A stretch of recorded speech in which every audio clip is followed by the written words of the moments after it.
What's going on, everybody? Welcome back to the most important NYCFC talk show.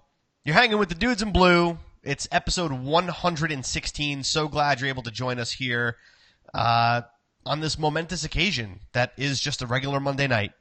I'm your host, Joe Amato, and alongside me, as always, Anthony Scarcello. What is up, everyone? Dude, no Antonino tonight? I got so much stuff going on. I got bags to pack and things to get ready for tomorrow. Still Antonino, just kind of getting there. I got you.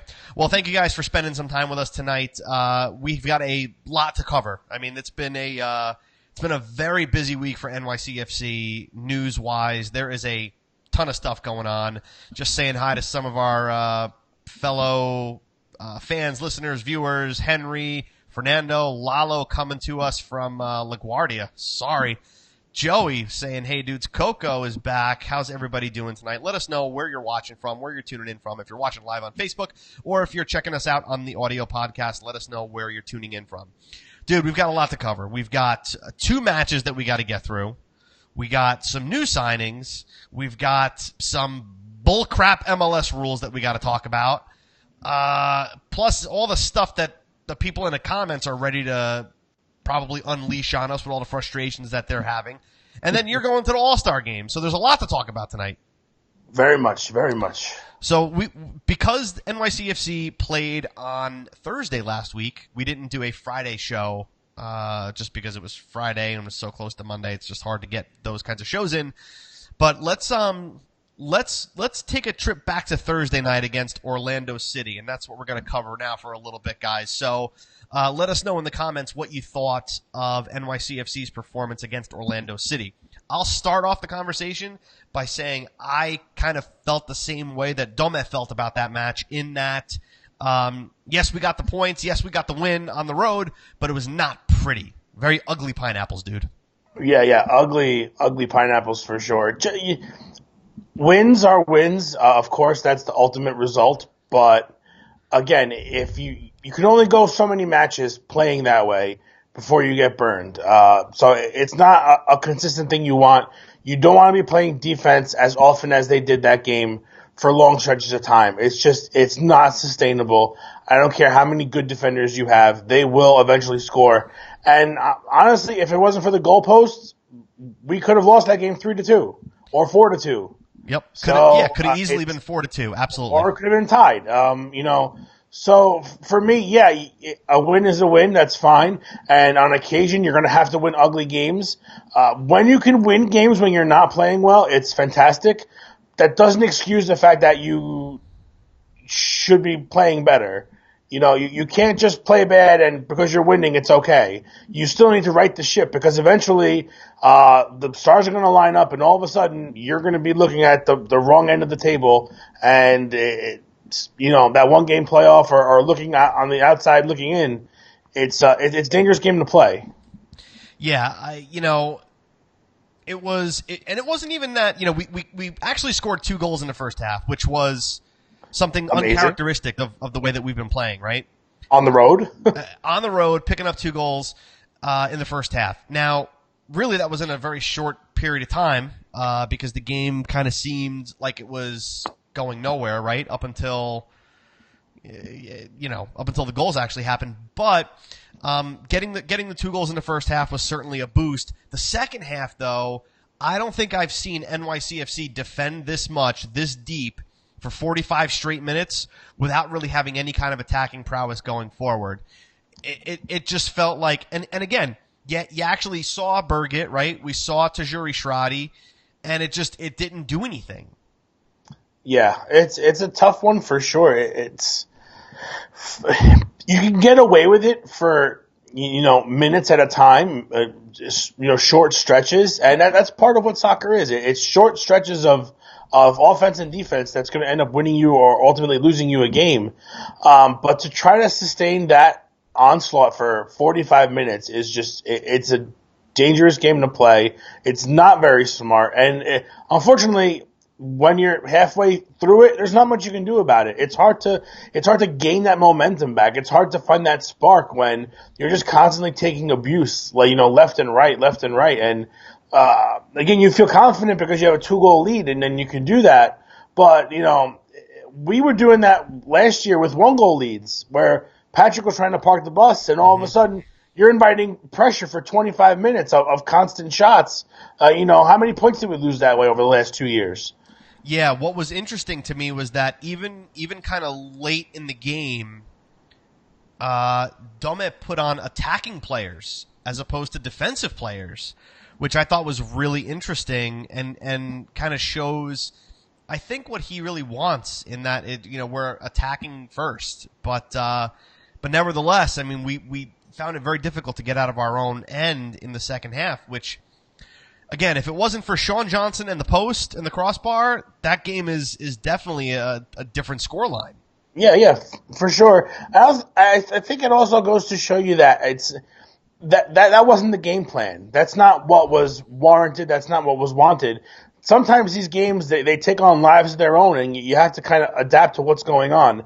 And unfortunately, there are certain times in games where you can't change that, where you can't change the course of what's happening. And I think that's what we saw on Thursday night. They couldn't get a hold of it. They couldn't stop the offense, and they just decided to, we're not going to get a hold of it. We have to buckle down and play defense. Everybody's got to play defense from front to back. And that's what you saw. And again, it doesn't work for certain games, sure. Does it work for certain stretches of minutes, 10, 15 minutes? Sure, it does. But it's dangerous to do it for an entire half of football. Yeah, especially, look, Orlando looked dangerous. They just couldn't finish. Yeah. That was it. That's what it came down to. If they were finishing, if they were finding that last ball, if they were actually putting shots on frame, again, very different outcome. I want to go back to a comment here from Joey on Facebook. Says, I really like how DOMA reacted after that game. Shows his character as a coach and his expectations and standards for this team. One thing we didn't see from Patrick Vieira, dude, was his ability to call out his team as much as DOMA is. DOMA is flat out saying, no, that was not good at all. Yeah. Well, he said he was happy, and then he wasn't happy, and then he's not really happy, but he's happy. So he's happy that they won, but he's not happy in the fashion that it happened. Understandable, and I agree. I think it's a nice change of pace where he's not doing it in a way to be negative or to get under players' skin or throw players under the bus. It's a collective, guys. It's not good enough, and we got away with the result today. But you can't play like that moving forward because a majority of the time you're just not going to come away with points. It's not going to happen. And I'm all for accountability. I'm all for everybody being accountable. And if you did something wrong and you own up to it and change the mistake, that's fine. I think a lot of times with Patrick, you saw the same things happening over and over again, and it wasn't being corrected. I think now you're going to start seeing that little things that are going to bother the coach that are going to be corrected from half to half or game to game or whatever the situation calls for. Well, DOMA, I don't think DOMA is afraid of changing things up. No. Game to game, half to half. Good. Which again, dude, that was one of our problems with Patrick, was not being willing, I should say, to make changes match to match, half to half. And we've seen from DOMA, it's really with the exception of the last couple of games, the changes have made the second halves a lot more exciting, a lot more interesting, where the production has come from, and it's been because of the changes that he's made. So you got to have a coach that's able to adapt and willing to adapt. I think Vieira was able to, but just was never willing. Yeah, I think that's basically what it comes down to, is that you have to be confident in your ability to adjust. You have to be confident in the fact that you need to make a certain move when things are happening, and don't be afraid to fail. Don't be afraid to try something different, because the more looks you have, the more dangerous you are. And the more things you can perfect, the better you're going to be at playing. So I think on the fly, DOMA is a much better reader of the game. I think he understands what needs to happen. I think listen, the last couple of games you're seeing, the first halves have been fairly quiet, with the exception of the Orlando game. Mm-hmm. It's going to be a lot of feeling the other team out. It's going to be trying to hold on and seeing what they're bringing offensively, what they're showing you defensively, and that second half, boom, they're doing the X, Y, and Z. We need to hit them with this and this in order to penetrate and be successful. And again, you have to be careful because you can't always sustain that first half, or 50, 60 minutes of, letting them attack. So you got to find a good mix. And I think that's where the adjustments come in.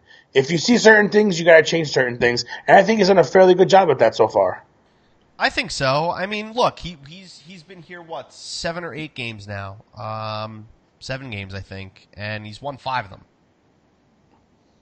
I'm good. Yeah. I'm okay with that. I'm good. You look at NYCFC, I believe we've only lost 5 matches all season.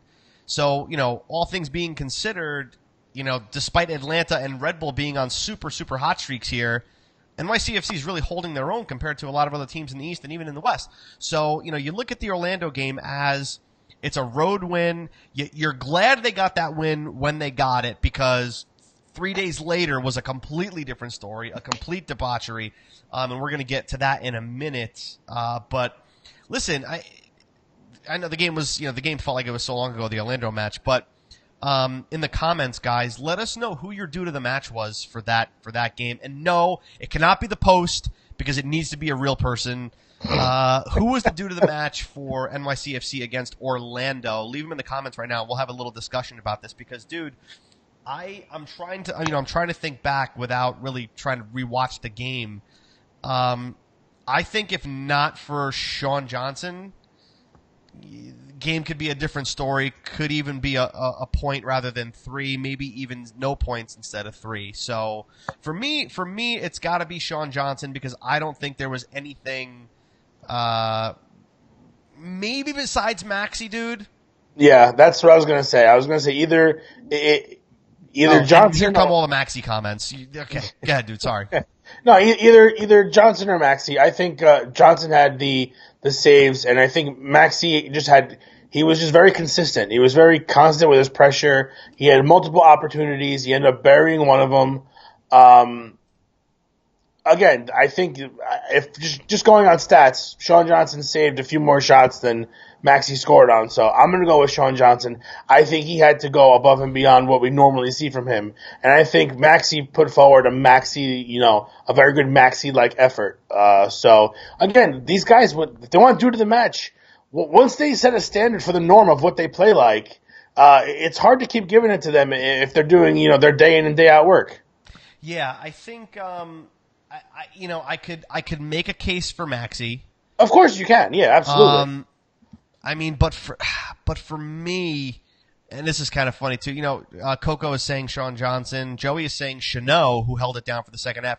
I think Chanot had a really good game. I think Chanot had a solid game for sure. Joey is saying Wallace for getting an assist, kinda. Finally, no, Wallace will never get due to the match. You get nothing. You get nothing. You lose. Awards are for scorers. Okay. Listen, for the sheer fact that he had to be standing there, couldn't even buy a goal. Literally, I don't think he could purchase one right now. So who are we giving it to? Because there's a lot of Maxi votes here. We got El Fresquito. Count them from the votes. I don't even know. I mean, it's mostly Maxi here, dude. All right. Well, listen. Let the fans decide. Of course. Listen, we are men of the people. We are dudes of the people.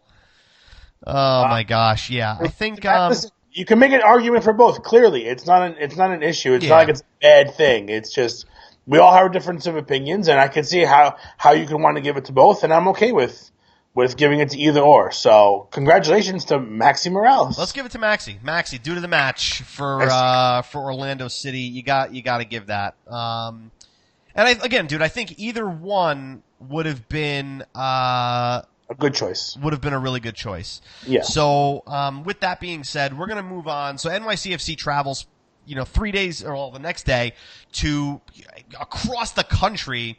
up to Seattle to face Seattle, which we obviously came away with a big fat L that match. Guys, start leaving the comments what you guys thought of that match. But dude, I want to get to some Instagram comments as well about that, or some questions rather. But dude, give me your hot take on Seattle. I think we saw it coming. I think Seattle's starting to figure things out over there. I think they're starting to play a little bit better. That is a difficult place to play, a fun place to play, but difficult place to play because it does get very loud and those fans are very passionate. Much like Portland, much like Kansas City, it's a good environment to play in, but it's a little bit intimidating. Not that players can get, not that usually has any effect, but it's a little bit different, scenery.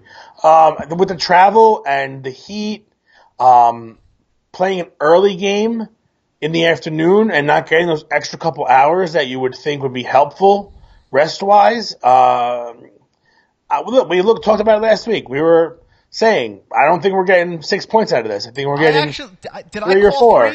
Did I call 3 points? I think you did, and I think I called 4. I think you did. I think you're right. I called 3. I called a win in Orlando and a loss in Seattle. Yeah. It was easy to. It's not like it was a big surprise that they lost this game.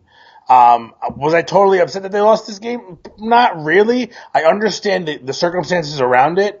I don't think it's an excuse. You don't want to make excuses. But let's be serious. If most of us did that travel and had to do work, I'm sure it would suffer a little bit. Well, I think the absence of Alex Ring was crucial in this game, which we'll talk about in a bit, dude. Well, we can kind of talk about it a little bit too. So, for everybody that asked questions on our Instagram story, we thank you for that. Make sure to check us out on Instagram at dudesinblue. Quinn C813 on Instagram says, "Do you guys think that was the right starting 11 for the Sounders match?" I'm gonna say, dude, I think that was. I don't necessarily think attacking-wise that was the best lineup that he could have put out. I think defensively from the midfield back was the only choice he had. Yeah, again, it's not about right or wrong. It's about health at that point. It's about freshness. Sometimes the better choice is a little bit more tired than somebody that's on the bench. And sometimes the rested legs are going to give you a better performance. So I don't know what more you could have done between the injuries and you not trying to overextend guys and you're coming back home and you're playing again, this weekend. It's a lot to consider when going into picking the 11. I think you had enough attacking power there. I think the midfield was a little weak. But again, you have to go with what you got. You can't, you can't force somebody to play 2 games in a row like that when it's just you'll do more harm than good that way. Yeah, I want to get to some of the Facebook comments here, dude, because they are coming in, and let us know your thoughts about this match, and we'll try our best to get to all the comments here. Joey is saying Kwame did a decent job, but Ring was missed a lot, and I think look, Kwame Awuwa gets his first start for NYCFC in a league match, and honestly, dude, between him and Afori, I thought they were both relatively invisible. It's hard for me to say. I thought Ben Sweat had a better defensive game than Afori or Awuwa did, and I just felt like that was just it's all we had. It's all we had. Not to snub Awuwa, I'm sure he's a great player when he's consistently playing, but you can't throw him in Seattle first start on turf in the heat after traveling and expecting him to put a performance like Alex Ring. It's never going to happen. So you can't criticize a choice based on that because he's what's available. That's what I mean. That's it. And again, he played okay. It's not like he made any crazy defense. No, not issues. At all. I mean, so it's fine. And again, you do get these players who tend to, you don't hear their name called so often. Like I don't remember hearing his name called at all the entire game. Doesn't mean he didn't touch the ball. I mean, he clearly got touches, but it's easy to see. I mean, look. Our offense really didn't do much aside from a couple of counterattacks. Mm-hmm. There was really nothing happening there. And I think you could tell that when our midfield is on, you could see a lot more creativity from all over the field. When you're constantly playing defense and you have no midfield, everybody's got to pull back, and you've got to start everybody from the back, and they got to move forward. And you have to play, you have to play the counterattacks, and you have to take your chances and pull back a little bit, and then all of a sudden, try to spring forward. And the midfield kind of gets lost in games like that, and I think that this was a product of that style. Yeah, Andrew on Facebook is saying, we were exposed in Seattle. Without Ring and Villa, it looked like kids playing without supervision, and then he says no leadership. And I think the leadership was definitely evident. I know Maxi had the armband, but dude, nobody was grabbing the reins and trying to command that game. This looked like one of the first or second matches of this, like it should have been one of the first or second matches of the season, where guys are just trying to get to know one another. And Matarrita looked like he was on an island. He had nothing there. Maxi was struggling. Medina was struggling. Birgit, I don't know how many touches he had, but it was probably the least on the field out of anybody. And he did something. What's that? He was the only one who did anything. He and Medina. But again, like I agree with Andrew in that there was a very big gap. There was no leadership on the field whatsoever. And again, I think it's all just compounding. The travel, the turf, the heat, the 2 games in 4 days. It's all compounding to this performance that I think, like you said earlier, dude, I was not entirely surprised at. I will be surprised if we see a similar performance on Saturday against Vancouver. Then I'll have a bigger reason to be upset. But I'm more frustrated in the way that we played the second half Orlando than the way that we played the whole game in Seattle. Yeah, I think that's a fair statement. Again, look how many times the armband's been passed around over the last 3 or 4 games. Talk about leadership, right? McNamara, you've seen Chanot, you've seen Maxi. I'll be honest with you, they've called Ring's name twice at the stadium as the captain, and he was not wearing the armband. Right. I don't understand why. I don't know if it's a respect thing with Tommy because Tommy's been there longer, or Maxime because Maxime is that defensive rock that's back there.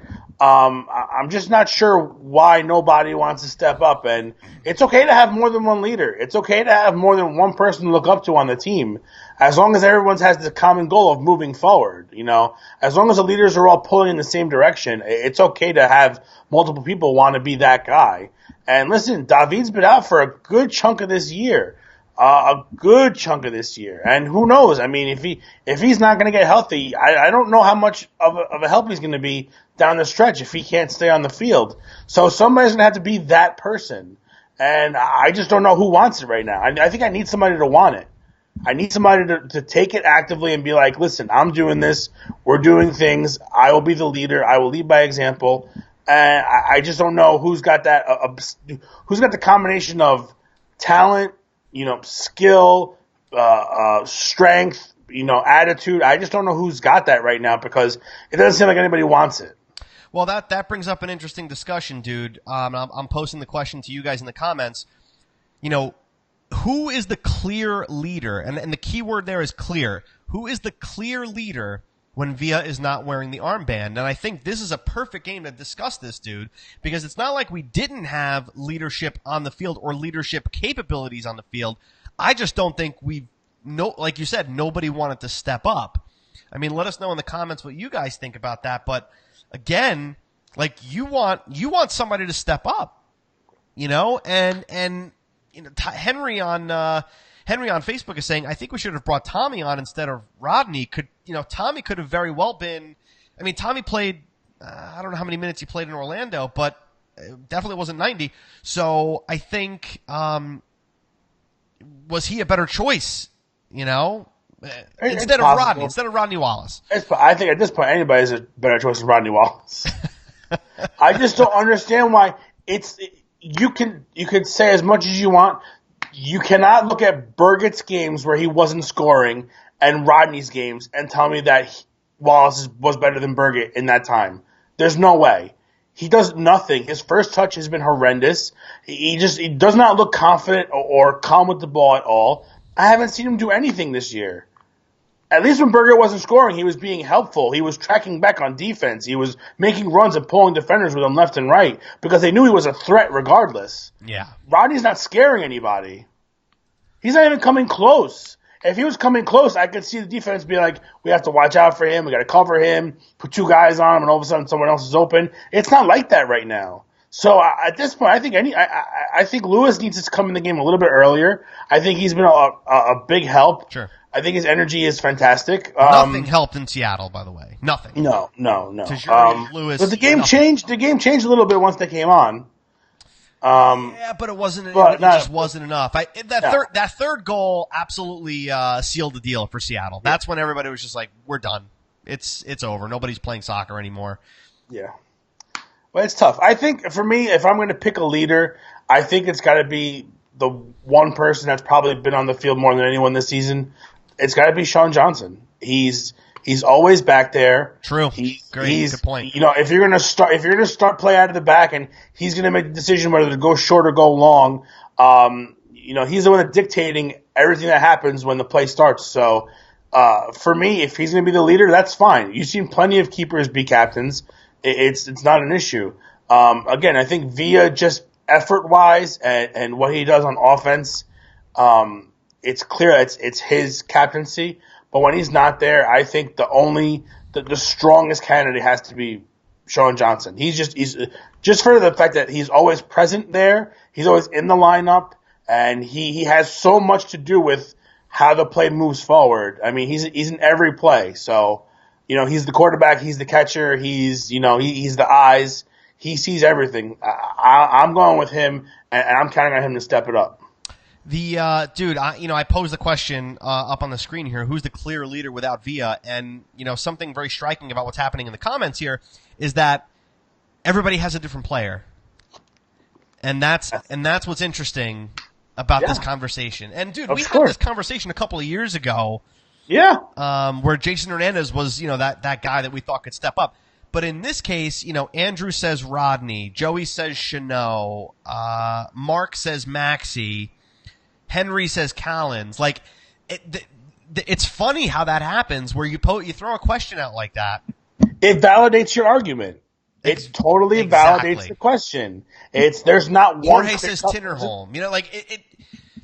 There's no, and that's why I said the focus is on the word clear, because I think everybody has their moments.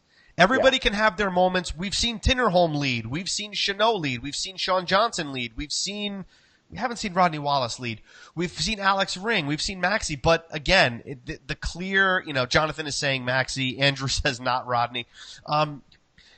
But yeah, there's nobody that rises from the ashes, 10 times out of 10. If there was a consistent answer in that comment section, you would have been like, okay, I understand. It totally validates the question there. There's not one person that is shining that where everybody sees it.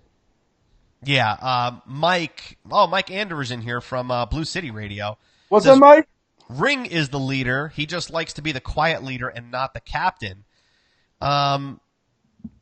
Maybe. He's definitely a quiet player, right? Let's put it out there. I mean, he's definitely from a vocal standpoint, I guess.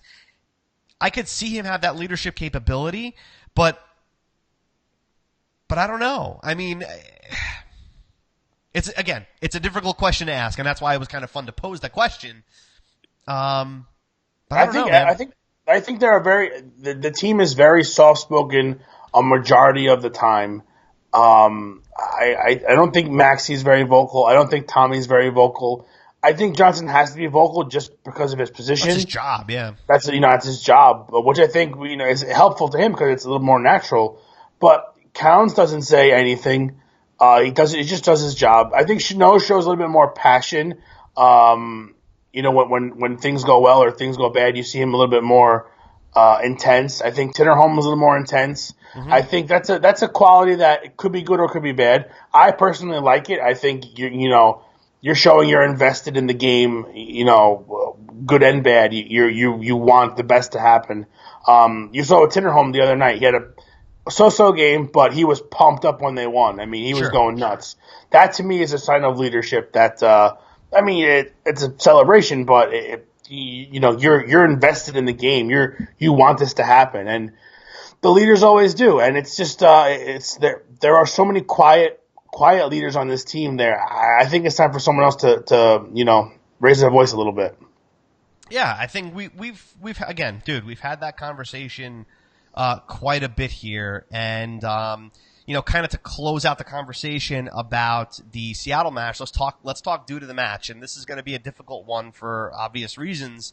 But dude, I mean, like, who do you got? Start putting them in the comments, but let us know, because this one for me is kind of difficult. Not from our squad. Yeah, it's going to be a little It's difficult. another one not from our squad. That first shot was a banger, though. I only want to give it to Svensson because of that goal. That was the defense did so much chasing that game. I felt like I was watching like Snoopy soccer, where all the kids just run to the ball. Everybody's running towards the ball wherever it is, not keeping position. I think that first goal, people were out of position. They were just kind of, they looked like they were chasing the ball. It looked like Seattle was playing chasing keep away. Shadows, man. Yeah, they were just playing keep away, and you can't do that. You got to hold your ground, stay your position, and try to mark your man. And it wasn't working out. So Svensson, I'll give it to him. That was a hell of a goal. I mean, it's still hard to do. Ball's moving, you're just ripping it as hard as you can. There's no chance of anybody stopping that. So no, and I'm waiting for the comments to pour in here, because there's not. I think that one set the many. tone. I think that goal set the tone. I think if it was like a weaker shot or maybe something like dribbled in or deflected in, I think the team's confidence is a little bit different. I think the fact that you let such an open shot happen and it was hit with so much force, I think it kind of was like a blow to the team. Like, wow, like we're going to be overmatched the rest of this game. So for me, I give it to him. I'm fine with it. Guys, in the comments here, are we okay with just giving it to Gustav Svensson, Seattle Sounders, due to the match? Like, his name is Gustav. It's great. On that alone, the man should get due to the match, because we're not going to play them again this season, assuming we need a put them in MLS Cup. Huh? We need a Gustav. Gustav is a great name. I mean, dude, yeah, it's strong. It's a strong name. The Goose. Mike is saying that due to the match was Maxi for his effort. He looked the least like he played 85 minutes on Thursday. Callens also didn't show much fatigue, but Callens is he's our Terminator. I think it's funny. I think the way this team plays, dude. I think the way this team plays, and guys, correct me not correct me, because my opinion is always right. But let me know what your opinion is. I feel like you can almost give Maxi due to the match almost any game because of the role that he plays in the team. Yeah, he's the catalyst. He's the little engine that drives the team forward.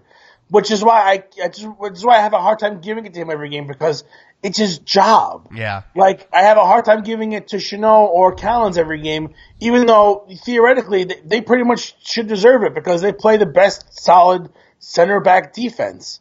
But again, it's what's called for. It's part of your job. You made it part of the norm. If you play 17 games the same way, I'm going to take what you do in those 17 games, and that's going to be your norm. Mm-hmm. When you go above that, then you're going to do to the match. But if you make 3 saves a game that are outstanding, eventually you're not going to be the due to the match.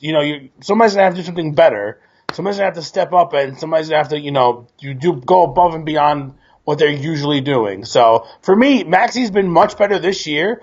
I feel like we haven't picked on him as much. I know last year I did a hell of a lot, but I think he's much more consistent this year, consistently in a good way, which is awesome.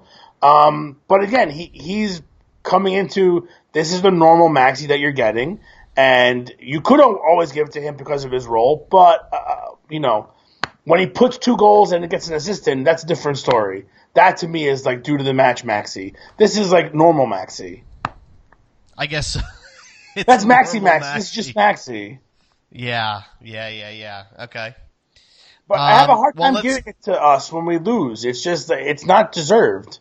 It's not deserved. It was, if it was 3-2 maybe, or finished 2-1, and we had a couple close chances maybe, but the way the game was, it was flat, and it just we didn't look like it. I'll tell you who definitely doesn't get it: MLS for scheduling these stupid games. That's very true. Don Garber, you never get to do the match. All right, you know what? Let's just give it to Svensson. Let's just do it. Let's just give it to Gustav Svensson. Just give it to him. Lauren, so you've got 2 dudes of the match to update in the Google Doc, and we'll just move right on from there. Let's look. 2 games in 4 days. It's over. They now have a week's rest, and almost a week of training. So let's hope things get better back at home. An opportunity to pick up another 3 points against Vancouver at home. But so, dude, the transfer window apparently is still a thing, and NYCFC decided to take advantage of it. Or you guys can let us know what you think about this. 2 new signings for NYCFC. What are we thinking? Number 1 is the 33-year-old Eloy Amagat. And the young Argentine Valentin Castellanos, however you want to say it. I do not understand Eloy, but I do understand Valentin. Yeah, that's pretty much my hot take. Well, I've heard the name Valentin before, but Eloy is a new one. We'll start with the latter. So Castellanos has been under Man City's wing since last season. If you remember correctly, he was paired with Ferrarese, the other guy who was said to be coming to us last year, and it turns out he might be coming next year. Beginning of this season, it was. So he was the other player. They're both under Man City. They were loaned out to Torquay. That is what it is, right? It is Torquay? Yes. So playing there, 19 years old, kind of Medina-like. They listed him as a midfielder, but DOMA is saying that he could play a 7 or 11, or possibly even a 9. A 9, yep. Looking at his stats, he did play a lot as a 9.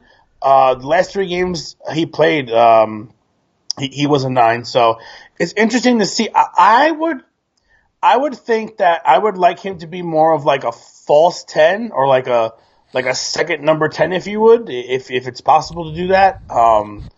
Or not to, if Ring's going to be the 6, maybe you can have him as an 8, push him a little bit more forward though. Just because I think if Maxi gets shut down, we really don't have another avenue to go. I think if you have two players like Maxi up front, and one can play a little bit deeper, I think you open yourself up for more opportunities. You think double division. I mean, one guy gets left, one guy gets the right, and all of a sudden, you're seeing more things than you normally have seen. More looks offensively. Goal scoring, it looks like he's decent. Decent shot. I think his placement is good. I think he finds himself in the right place at the right times, which is great. And I am looking forward to seeing what he can do with this team. I think throwing him in, I don't know if he's going to displace anyone. I think he might be able to overtake a Fori, depending on what goes on. That's what you want to see. Yeah. You want to see that clear Herrera replacement. That's what you want to see. Yes, I also think that I think you're going to see Alex Ring more in a defensive capacity. Fine. I don't think you're going to see. Yeah, I don't think you're going to see him. I don't think they're going to rely on him too much to be offensive. Fine. I think he'll be allowed to. But I don't think he's going to be counted upon to do so. I think if you can pass it on to this kid, I think he's going to be just fine. I think you're going to have a great chances down the wings. I think if you want to play him down the wings, it's fine, but I think now all of a sudden you're overloading that position where it's not really been an issue. It's more of a in between defense and offense is where we've had a little bit of a problem. So we'll see what happens. And as far as Eloy goes, I think it's purely depth. I think if someone else gets hurt, you gotta have to have somebody there that has a little bit of experience, a little bit more than Kwame Awuah has. Henry is saying that Eloy is going to be the 2018 Struna, and that's exactly what I said last week, dude. Yeah, if they sign this guy, it's not terrible. It's not the greatest. It's not terrible. Do I want him here next year? Probably not. But if you're going to tell me that, listen, would you rather put Kwame in or this guy who's been through big games and has experience playing? It's impossible to say. Like I can't, I don't know. I can't say. It's tough. It's tough. Again, it's I want to see the young kid. Let me see Castellanos. That's who I want to see. Okay, yeah. I want to see that replacement for Herrera that we've been missing for the last 3 months, and I want to see somebody that can create chances out of the midfield, have some sharp biting passes because Ring's not cutting it, Ofori is not cutting it, Awuah is not cutting it. We need somebody with an attacking mindset in the midfield that can pair not quite as a second Maxi, but as an equal threat on the field. Because if Ring is going to sit back deep and distribute to one of those guys, those two other guys have to be able to create. And you can't just rely on Maxi. And Ofori can only pass backwards and sideways.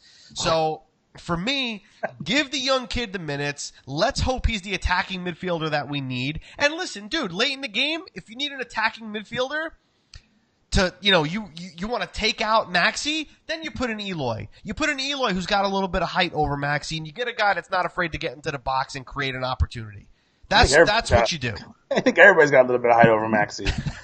So does the corner flag too. But at that point, I mean, even if you wanted to drop Maxi back a little bit and how many times did we see Maxi be the target man in the box over the last couple games? You've seen him get the ball two or three times where he can't do much to it. This kid's a little bit taller than he is. I would like to see him get those opportunities because I think he can find himself space and I think he can make himself a little bit bigger. Maybe. But we shall see. I want to see these guys. Listen, you got them here. Get them trained as fast as possible, get them up to speed, and put them in and see what they can do. It's no use bringing better people on and then sticking them on the bench. Yeah.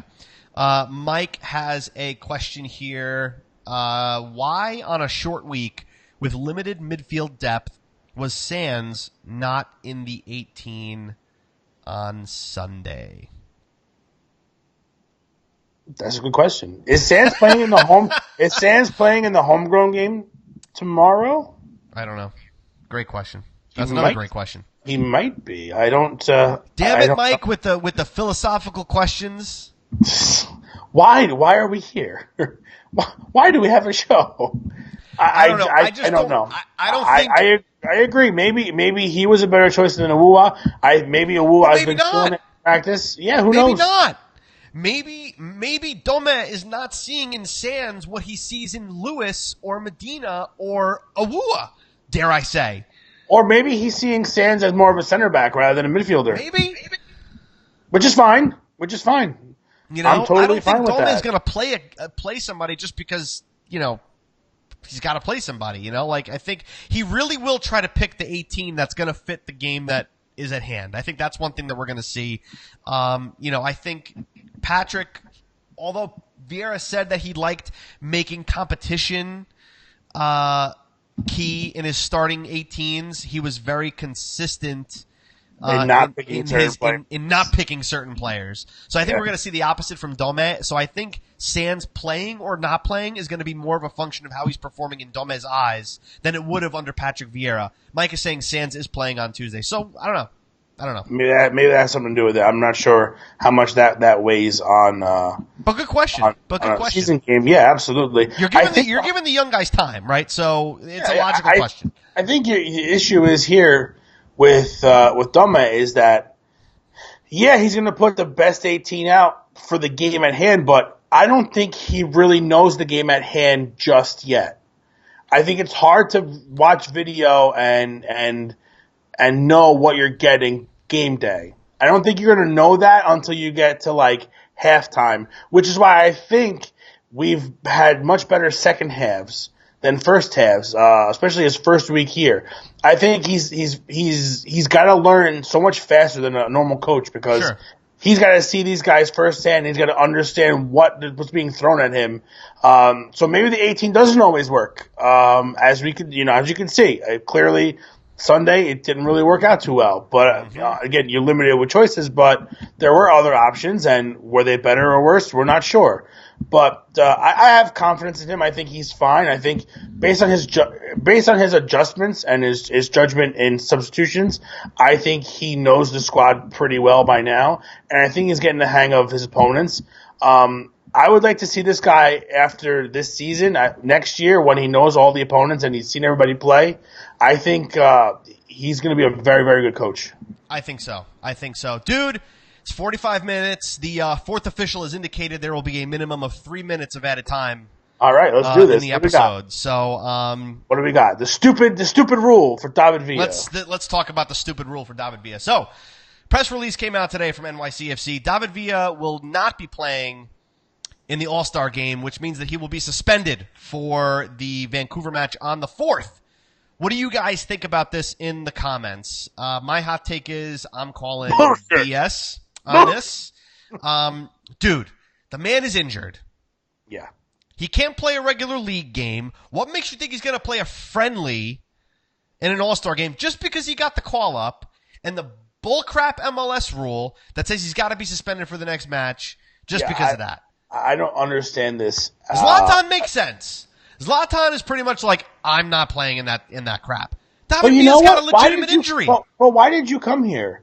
Why did you come? If you didn't want to be the center of attention, why didn't you come here? This All-Star game is an attention hua. That's what it is. It's your chance to shine, and you can be. Listen, you just killed Orlando with 3 goals in the second half. I mean, fantastic, freaking unreal. But like, dude, you came here and you wanted to be the face of soccer. Now was your time to stand up, and now you don't want to do it. I mean, that I understand being suspended for. But if someone is injured, like what if he was out? What if his injury was 3 weeks ago and he was out for 3 weeks and he was laid up in bed and this was his first game available? You're really going to penalize him because he can't make the All-Star game? Anthony on Facebook says Europeans don't understand All-Star games. I don't understand it either, guys, to be honest. I think it's useless. It's useless. East-West, man. East-West. That's it. West. That's it. And show me the bet. Don't make it a popularity contest. Show me the guys who have the stats to back up the fact that they're there. It's a popularity contest, man. Even not even East versus West. You could pick like the best 2 or 3 guys from each team that are really performing well that season, and pick 2 captains like hockey does. Doesn't matter where they're from. Let them pick 2 separate teams and let them showcase their talents of that year. But again, playing against a European team doesn't do anything because they're bringing their B team. Listen, we went to go see Juventus on Saturday. We knew 4 people. We knew 4 players. I mean, we knew more than that, obviously, but because we're fans. But I mean, look at Jose Mourinho's comments. Who wants to pay to see these guys play? No one. He's surprised. He's surprised there are fans that are paying to see a B and C squad out there. Now, again, it's fun to play against these guys. It's fun, maybe for some of these MLS guys, it's the only chance they'll ever get to play against some of these European superstars. But you're not really getting superstars. And again, what do you accomplish if you beat them? Yeah, you beat a B squad or a C squad. And if they beat you, dude, you just got beat. Your best players just got beat by a B and C squad. It's a terrible look. My issue is the David Villa suspension, and we're coming up on time here, guys. But my issue is the David Villa suspension. The guy's injured. Like he's he would legitimate injury. He would have been there. He would have been there. He's been there the last 2. He's played in both of them. He would have been there. He would have played his minutes. It's clearly not a skipping out situation like Zlatan is doing. I don't think it's warranted. I think these need to be treated on a basis by a situation by situation basis. It's not fair that he gets penalized. Am I glad he's not playing? Yes. Am I glad he gets an extra week of rest against a Vancouver team? That's fine. Come back stronger next game, no problem. But I do think it sucks if we really needed him on Saturday, and we might need him on Saturday. Yeah, who knows? And he can't play. I don't think it's very fair. I think everyone needs to be looked at long and hard. Yep, absolutely. Dude, right before we wrap it up, I just want to say #BringBackJack. Jack Harrison news today came out. Article will be on dudesandblue.com shortly. But Jack Harrison got loaned out to Leeds in the English Championship. Hopefully he'll get more minutes there. But if he doesn't, hashtag bring back Jack. Yeah, I want that boy back here. I'm thinking of ordering one of those kits because they're very nice. They're very clean. Very clean. If you guys subscribe to ESPN Plus, you'll actually be able to watch a game every now and then. Yeah, that's listen, it's worth it. I will say my piece on that. Much better than MLS Live was. I think you get a lot more. Oh, dude, it's such a better value. You get a lot more for your money. USL Championship. Yeah, it's fantastic. It's great if you're a soccer fan of multiple squads. It's really fun. I did it for a weekend. The feed is amazing. Yeah, it looks fantastic. I mean, it looks better than my cable feed. So friggin' clear. I mean, unbelievable. So that's. But congratulations awesome. to Jack for that. And good luck to him. He made some appearances. Like actually, who was saying it? Anthony was just saying in the Facebook feed here that he made some appearances for Manchester City in the International Champions Cup, friendlies, preseason, exhibition. Listen, that warranted the loan, and he looked good. He looked good. If I would be more alarmed if he was sold outright. This tells me that Pep likes what he sees, and he understands that Jack needs minutes if he's going to be a star down the road. If he's going to be an integral part of that squad, moving forward, he needs minutes. Leeds is a place where the coach wanted him. He's going to get minutes there. They need a winger. You hope he's going to get minutes there. You thought he was going to get minutes at Middlesbrough. No, I don't think we did. I think a lot of people when I read comments around, I think they said the coach didn't want him there, didn't want to put him in, just didn't fit that style. I think they just got him out of the way just to get him out of the way for getting him out of the way's sake. Yeah. Now I'm curious to see how he plays now, getting his minutes moving forward. Hopefully they're there. Well, good luck to him. Hopefully we get to see him. Dude, let's wrap this bad boy up. Guys, thanks so much for spending time with us. Dude, you're going to the All-Star Game. You're heading down to Atlanta tomorrow. I'm sure Anthony's going to be bringing some pictures, some video. So check us out, mainly on Twitter. Right, dude? Yeah, I'll be on Twitter a lot. Instagram, pretty much Twitter and Instagram. I don't think I'm going to do too much on Facebook. Okay. May do a live here or there. Fantastic. A lot of photo, a lot of little snippets, any cool information, anything cool that I'm seeing down there that might want to get you to come down next year. I probably won't recommend you to go down there, but we'll see. Listen, if I find any good food, I'll let you know. I'll show you the cheeseburgers we're hoping to get. So give me some sweet tea, some southern sweet tea. But other than that, keep it locked. Broadway Blue 43 and the Dudes in Blue Instagram. We'll be all over that over the next 2 or 3 days. Couple days, yeah, for sure. Well, guys, thank you so much for spending time with us for episode 116. Leave us a review on Facebook or iTunes, no matter where you watch us. Let us know what you think of the show, and if you like it, if you don't like it, we really don't care as long as you tell us what you feel about the show. It's been fun, dude. Safe travels tomorrow. Have fun at the All-Star Game. Enjoy that cheap concession, like Jorge is saying. And we're going to be back here Monday night, like normal, 8 p.m. For episode 117, keep it locked to Dudes in Blue on Facebook, Instagram, and Twitter. Thanks to the Instagrammers, by the way, who sent in their questions through our Instagram story. A quick shout-out to them. We got Beck, Carriage, Quinn, and Marcus. If we got to your questions, thank you. If we didn't, we're sorry, but we promise we'll try next time. Dude, have fun in Atlanta. Monday night, we'll be back here 8 p.m. and Tuesday on the podcast. Until then, stay blue.